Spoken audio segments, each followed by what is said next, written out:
So this is my 1-year anniversary of doing stand-up comedy. That's right. Started right here on this stage 1 year ago. I did a comedy class. I still remember the last thing the teacher said to me. He said, just don't get too political, you'll be fine.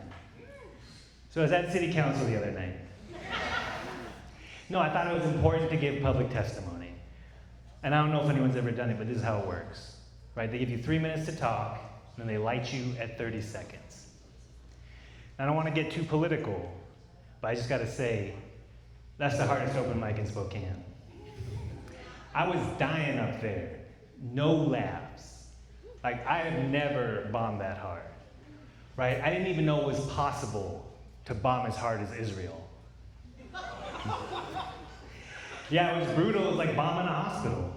But I made it through. I got through it. And I guess it's just good to know that in these troubled times, Americans can still get away with war crimes. This is going great. So the other day, I'm walking downtown with a friend of mine. Well, our wives are friends, so we have to pretend. It's kind of like when little kids have to make friends with the neighbors. Basically, I'm saying he's my Millhouse.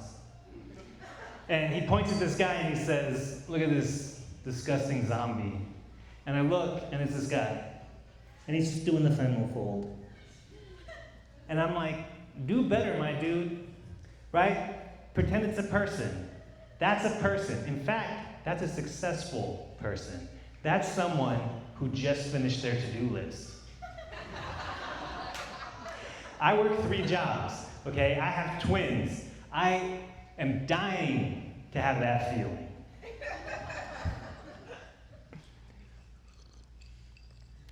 And besides, who am I to judge someone for their drug use when I'm standing on a stage hoping the 2-drink minimum is going to do all the heavy lifting for me?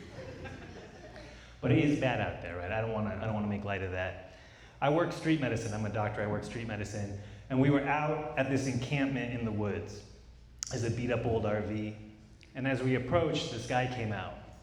He had a ski mask, Kevlar vest, assault rifle. He yelled, "Ice," and he started walking towards us. And I started backing away slowly. And I looked behind me. It's another guy, same thing, ski mask, vest, gun, pointed at us.